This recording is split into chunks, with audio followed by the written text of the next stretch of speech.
Hey everybody, I'm Dawn. I'm a teen librarian. I am a vlogger, podcaster, and all the things. Today I'm going to do my June wrap up. I read 10 books this month. So let's get all this intro out of the way and let's get to it. I have a new rating scale. I kind of started it last month and I'm going to continue it because I got nothing better to do, and it is the booty scale. If a book is booty, that means bad, because shit comes out of butts and no one likes shit. The more booties you get, the worse the book it is. The least amount of booties you get, it's not as bad. You don't want booties. Booties are bad. So you want no booties. No booties means good, or like a 4 or 5 star. Booties in any capacity are just not good. So that's my scale. Hope it made sense. We're gonna get started with the no booties, which meant these books got a 4.0 or higher. And the first book on that list is, I know, I'm shocked too. I am the criticizer of books.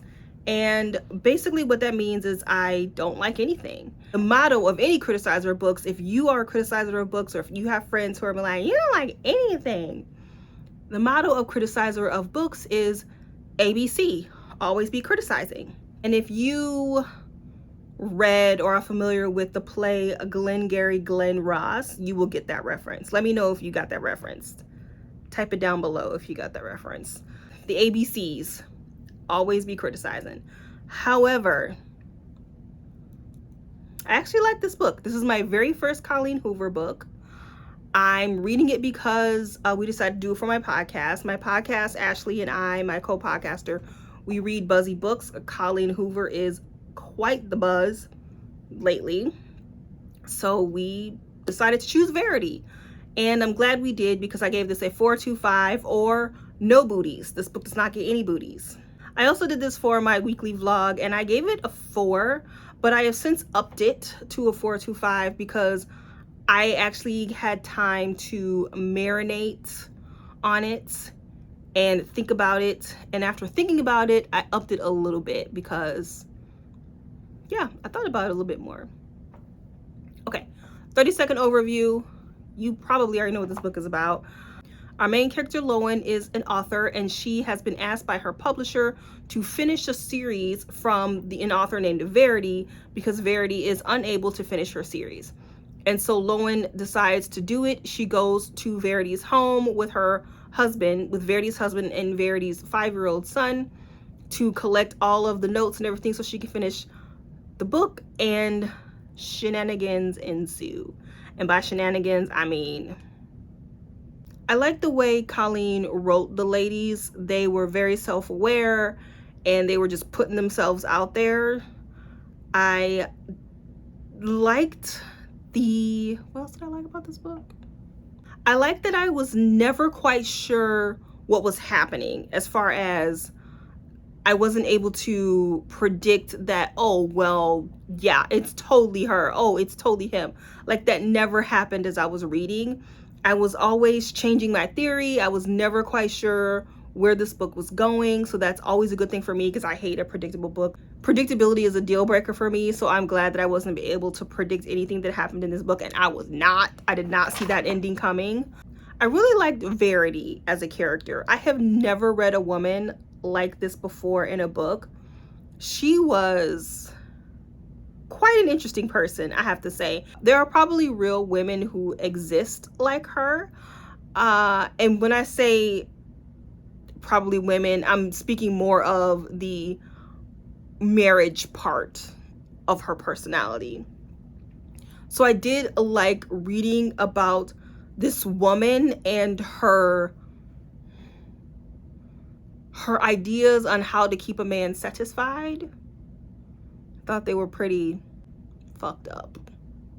The ending, though, for me was the issue. Actually, I had 2 little issues.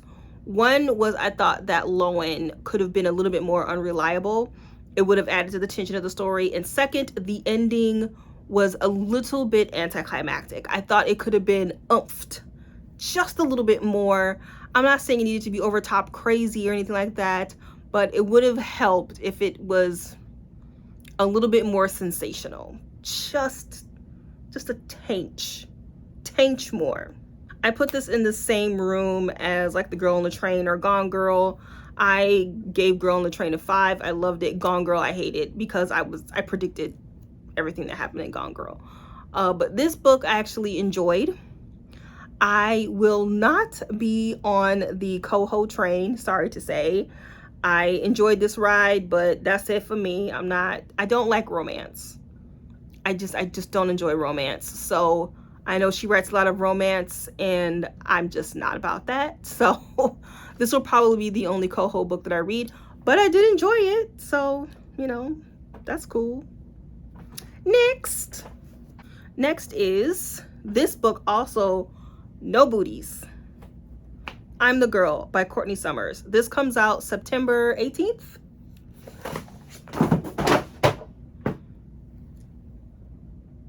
Oh my God. Verity's trying to kill me. She fell on the floor. I'm sorry, Verity. Don't kill me, please. Okay. I'm the Girl by Courtney Summers. This book comes out September 13th, September 13th, sometime in September. 30-second overview. I'm the Girl is about Georgia. Georgia wants to be somebody desperately. So one day when she is trying to be someone, she's actually made a pretty bad decision and she's trying to get away when she is hit by a car. And when she is laying in the road, she sees a dead body of a 13-year-old girl named Ashley. And she also sees the footprints of the guy who killed Ashley and hit her in the process. She doesn't remember. She didn't really see anything. So she can't really pin who did it. Meanwhile, she goes to work for this resort called Aspera, which is for wealthy, powerful people. And during this time, she joins Nora. Nora is the sister of the dead girl, Ashley. She joins Nora to try and figure out who possibly killed Ashley because this person may have some connections to Aspera. Firstly, I would like to say that if you are going into this book thinking it is going to be Sadie again, no. It's close. It's close. So after Sadie, Courtney Summers wrote The Project, and people hated The Project because they were going into it thinking it was similar to Sadie, and it wasn't. It was totally different, so they hated it. I personally liked it, but that's neither here nor there. This book is closer to Sadie, and I think her publisher was like, Courtney, we need you to write books that are similar to Sadie and not The Project, please and thank you. And she did. However, where Sadie was about this confident girl, young woman who is trying to solve her sister's murder or disappearance, and it was thrilling and tonal and atmospheric, this book is not. This book is about Georgia, and Georgia is, she knows more than she thinks she does. She is just desperate to be something and be someone that she makes really bad choices. So this girl is not like Sadie. She's not confident. She is not on top of her game. And this book is not a murder mystery, because I too left this book like, can we get back to Ashley? Are we gonna look into that? Anybody? It's not about Ashley, it's about her. So if you are expecting this thrill ride ending, that's not what this book is. It's close, but it's not quite like Sadie. So just get that out of your head and you will have a much better reading experience. This book is more of a critical book. And by that I mean, this is a type of book where librarians and selectors look at when they're choosing best books of the year. Books that tend to win awards are books that have several themes. Not usually, but a lot of teen books will have one theme, like found family. That's great. But an award-winning book or a critical book is going to have several themes. This book, for example, has themes that are sibling relationships. We have two different types of sibling relationships here: parental and child relationships. Once again, similar but different relationships with parents and sibling. Class system. We have wealthy people who have all the power, And then we have poor people like Georgia who are used and abused and have no power. Being who you are, finding yourself, and there's many more themes to this book, but those are just a couple. And that's what a good book does. A good book has a lot of themes going on. Characterization is also important. This book has several archetyped characters. Georgia is one of them. Yes, she is a beautiful blonde-haired, blue-eyed girl who wants desperately to be somebody. However, Courtney does take liberties with this trope, and she does something different with it. This book is contemporary in that it is kind of in the world of Jeffrey Epstein and his girlfriend, Giselle, whatever her name was, the woman who was grooming all these girls. So it's kind of taking some ideas from that real life situation. That is setting, that is story, that is what makes up a more critical book. This is the type of book that they are going to be looking at. I'm not saying that it's going to win anything. I'm not saying that it is going to be nominated for anything, but this is close to the type of books that wins awards. Did I say I gave this a 4.25? I gave it a 4.25. I was attacked by a book, so I'm just all frazzled right now. Next, Good Girl's Guide to Murder and Good Girl, Bad Blood. I gave both of these a 4. These are not booties. These have no booties. These are good. Make sure it's not upside down. Okay, so 30-second overview. Pippa is a high school senior and her town has some people missing and some people getting murdered, and she tries to solve these mysteries. Pretty much that's what these books are about. I gave both of these a 4. I enjoyed them. I would never give a book like this a 5, even though I enjoyed it, because I was on a committee. I was just talking about selectors and how they choose best books of the year. I was on a committee like 4 or 5 years ago, where we had to choose the best 10 YA books of the year. And that changed the way that I read books and what I view as a 5-star and not a 5-star. Because before that, I was just like, and you get a 5, and you get a 5. I was just throwing it around there. But not anymore. I don't do that anymore. I'm very picky. And for me, it really does come down to writing style and character development. And I like a more poetic, thematic, symbolic writing style. And I like my characters to be archetypes. I like them to be different. I get tired of reading the same characters over and over and over again, and that's not nuanced. I like to read a different type of a character. Although Pippa is lovely, I've kind of read her before. That's not a bad thing.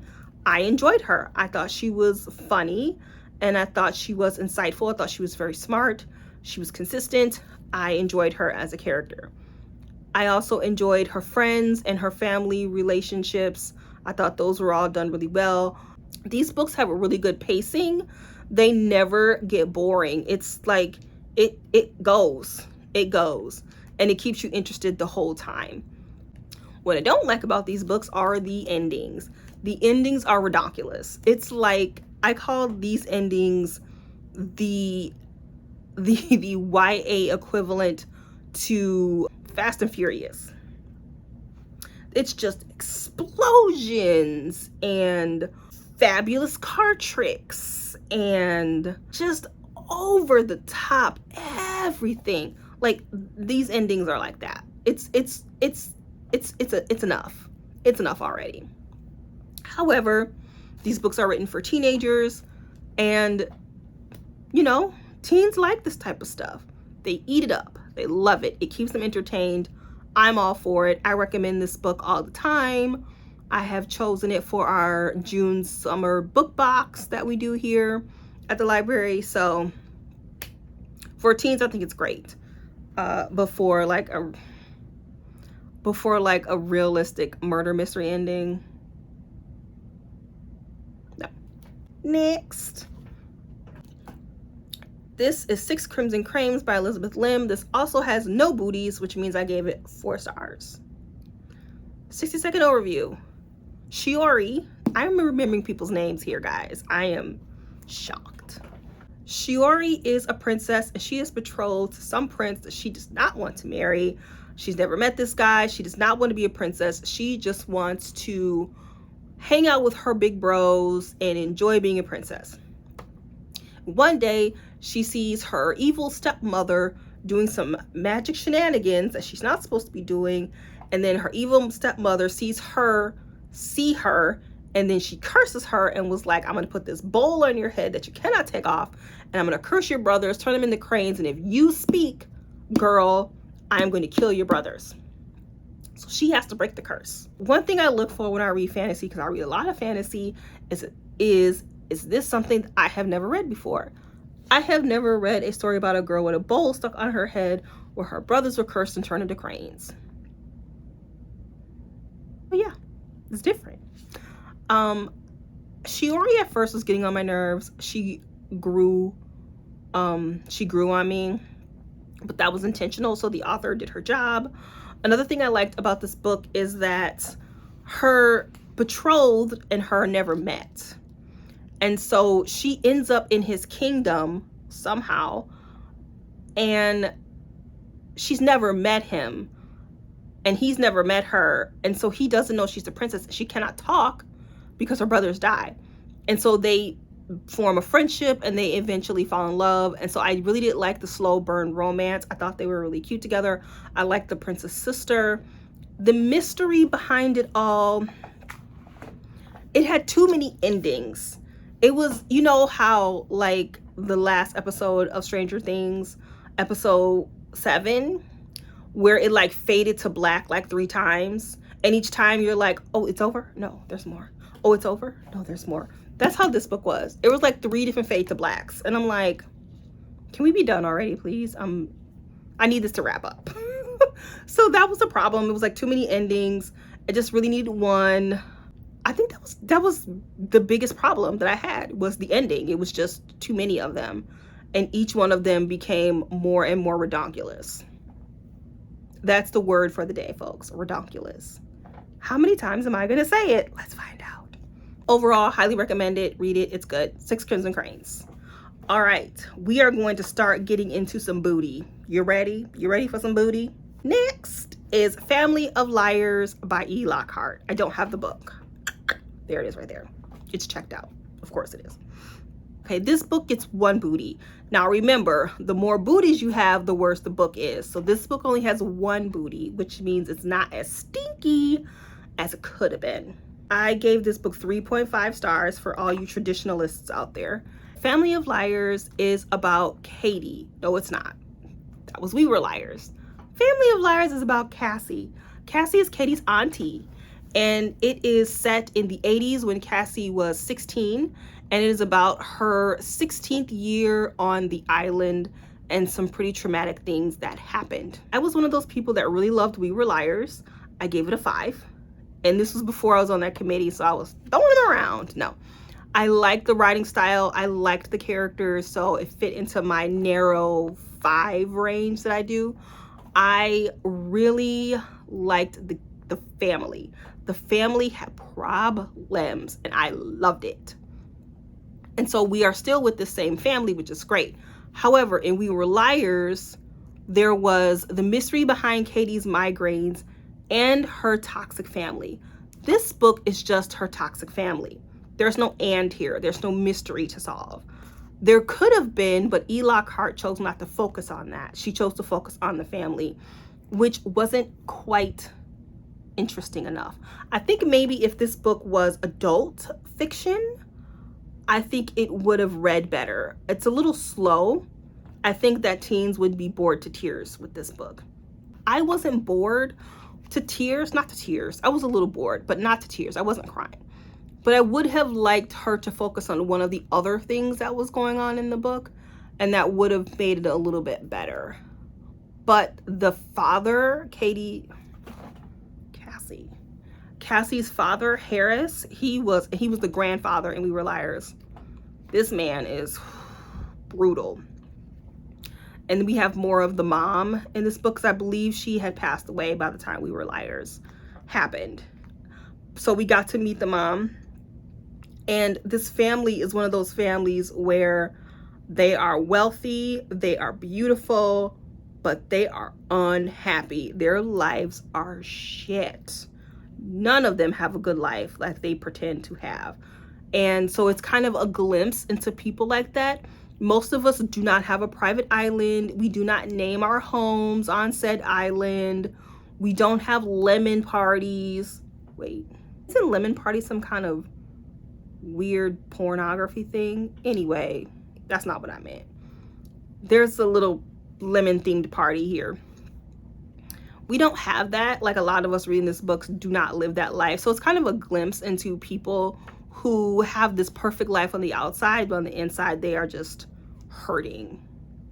So I did like that aspect of it. However, if you did not like We Were Liars, you are not going to like Family of Liars. So do not bother. If you like E. Lockhart's writing style and you liked We Were Liars, I would say go for it. Next. Water's next. The Christie Affair by Nina de Gramont. I think that's her name.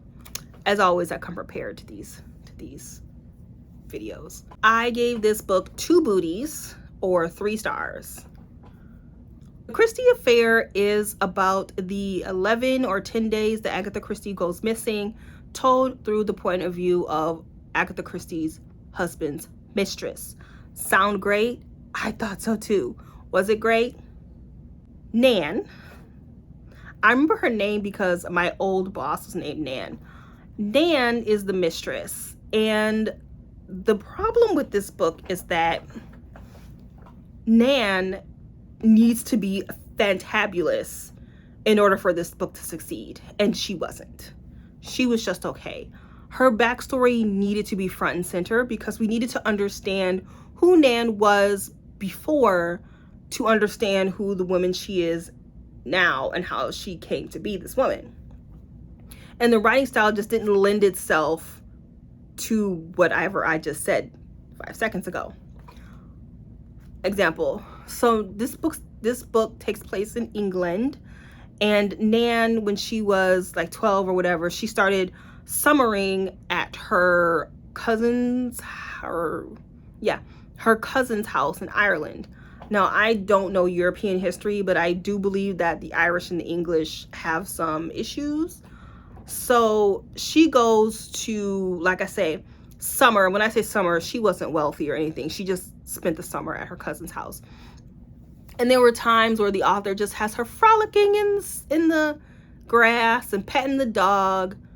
And that had absolutely nothing to do with the plot. It was supposed to be atmospheric, but she literally typed frolicking in the grass, petting the dog. No beautiful interpretation of that or lovely language. No, I pet the dog. I walked through the forest. I ate some grits. They'd eat grits. I don't know. You know what I'm trying to say. It's just very and then, that type of writing. So that was problem number 1. Problem number 2 was that at some points, the writing started to get didactic. And so Nan has to go and live in this convent. This convent basically treats her like crap because it's the 1920s and women are treated like crap in the 1920s in England. And so the book just begins to tell us how crappy women are treated. We get whipped. They feed us gruel. We live in the basement. The priests abuse us. It's just like a history book telling us the history of how shitty women were treated in England in 1922. Okay? And this part of the story is very important to the story. So if you decide to read this book, pay attention because it's important, but you're going to be bored to death. You're going to be bored. So, you've been warned. The third problem with this book is that the way Nan is developed does not make sense to the end of the book. And that's all I'm going to say because it's all spoilers. She didn't write Nan well enough to support that ending. Missed opportunity to be an amazing book. And I'm mad I wasted my time. Next. Electric Idol by Katee Robert. This is book 2 in the Sexy God series. I don't know the name of the series. And this book is Psyche and Eros. Psyche is a daughter of Demeter, I think that's her name, Demeter, whatever. And she has a generous figure. That's how the book describes her. Eros is a bitch for his mom, Aphrodite. He is a hired hand for her, and he is too much of a bitch to tell her to go suck it. They meet and they fall in love, and there's a bunch of stuff in the middle I'm not going to talk about as the spoilers. Now, I forgot to say, I gave this 2 booties. This is 2 booties because it's 3 stars. Ashley and I did a podcast about it already, so if you want to listen to that, I will link it below. However, Psyche, that's her name, right? Yeah. Psyche was okay as a character. I didn't mind her. Eros, on the other hand, first of all, he was too similar to Hades. If I wanted to read Hades, I reread number 1. I'm misunderstood, but I'm really hot, and I'm a really good guy, but I'm hot. Yeah, I just didn't care about him. Secondly, the moms needed to A, be in the story more, and B, I need to understand why they hate each other so much that they want to kill each other's kids. Like, why do you hate each other so much? It can't just be for power. There has to be something happen back in the day. I know that Demeter was elected to be Demeter. I don't know. You know what I'm trying to say, though. If you know the series, you know what I'm trying to say.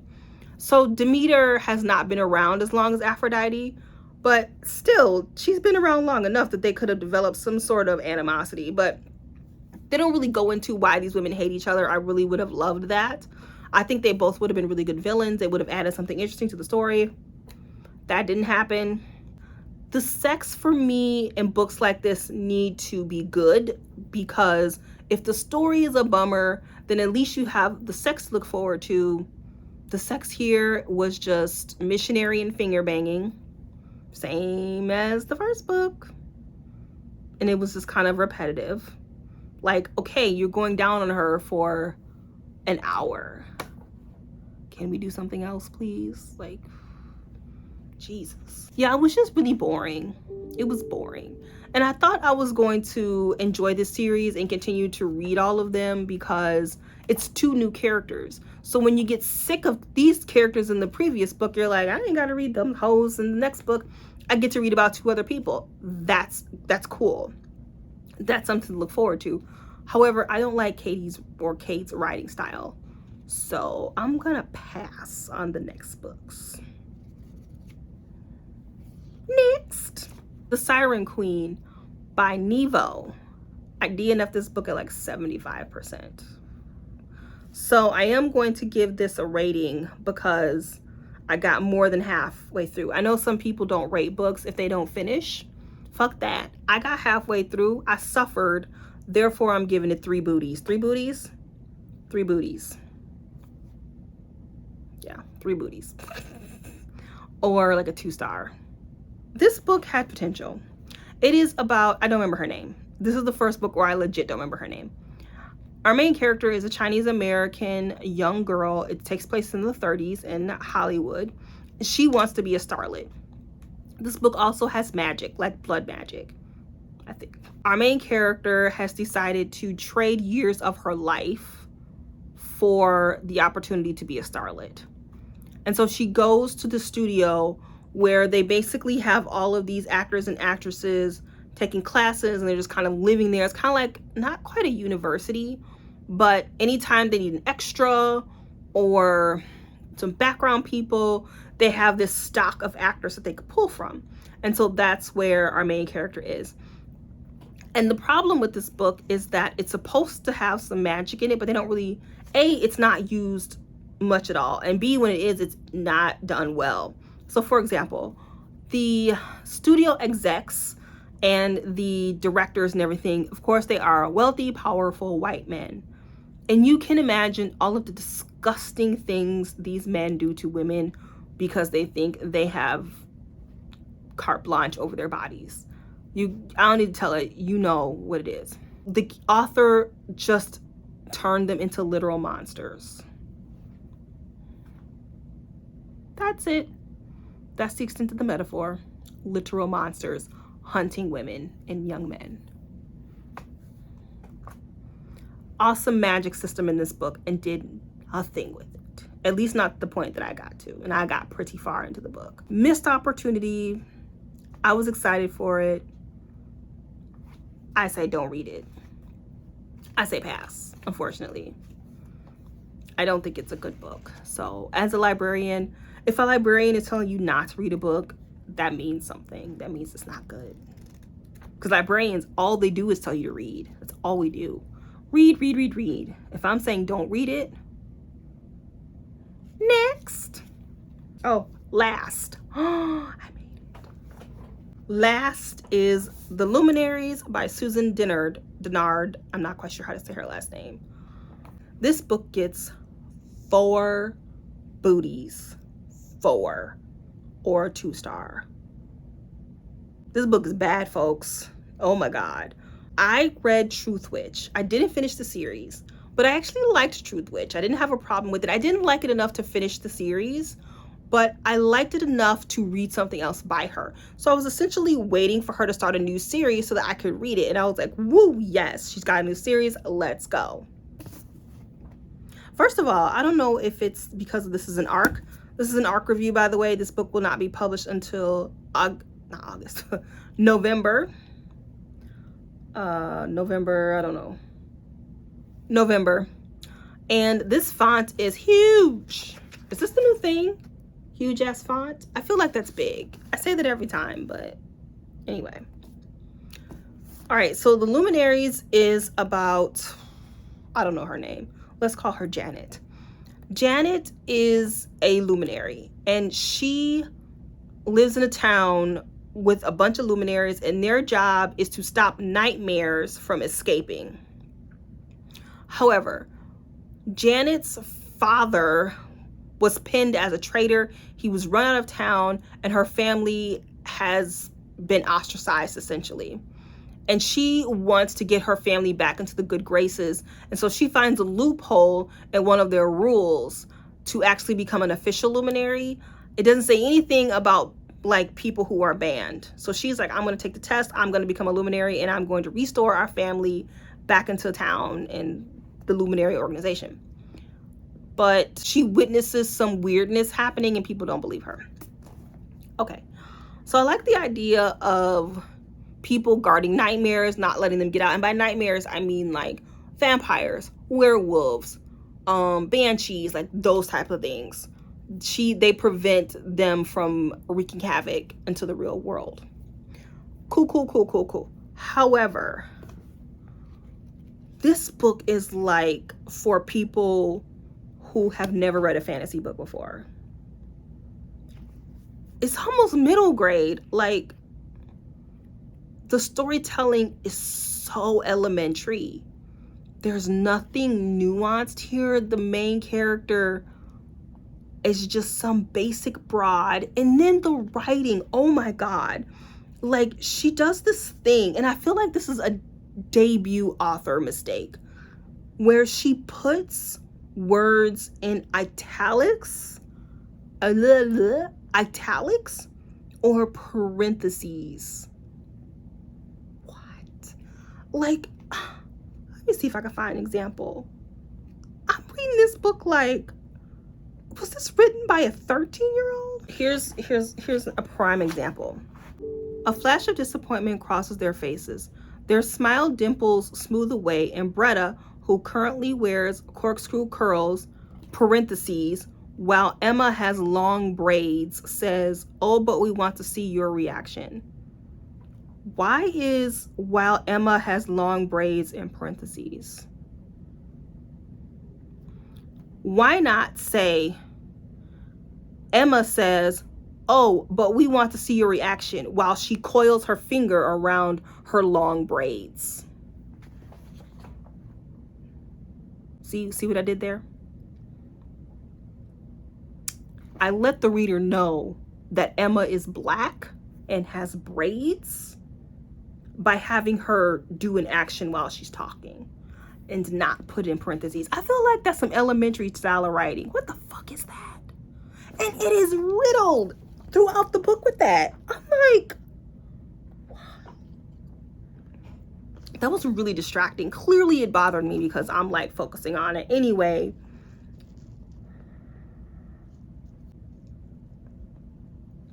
it's nothing nuanced here. There's nothing new or special in this book. Not the characters, the world, but the way she executes the world. The whole, my father is banished because he's a traitor and it's affected my family. It's kind of like Skyward from Brandon Sanderson. He did it way better anyway. But it's kind of like in that vein, but not nearly as good. Anyway, for those of us who have read a fantasy before, this is not a spoiler. This is just common sense. You know that man was set up. You know somebody did that to him on purpose, and that he's laying low somewhere, like telling her, hey, I've been set up. Come on. That's why I say this is written for someone who's never read a fantasy before, because that person will be like, oh my God, twist ending. And then it does this thing where the father is like giving her birthday cards and the mom doesn't give them to her, and she finds them, but there's something weird written in the date. After 5 seconds of examination, it's a message. And she spends 5 minutes thinking about it. It's from a book at the library. And she goes to the library, finds the first book, and is like, it's in this book. I bet it's on page 20. It's on page 20. This is the answer to the message. Is that bullshit? No. Susan Dennard, you are better than this. What the hell is this? Was somebody pressuring you to churn out a book because they needed that coin? Because this is some trash. This is straight trash. And I am mad that I spent my one day reading this. This is trash. And because of that, I am going to retire Susan's jersey. That means I ain't reading her books no more. I'm done. All right. That was my month of June and all the books that I read. My throat hurts and it's time for me to go. So thank you for joining me for my June wrap up. I read a lot of good books this month, actually. I had like 6 no booties. I had 5 books that were 4 stars or higher. That is fantastic for me. It really is, because I don't like anything. That's why I'm called the criticizer of books. Okay, bye.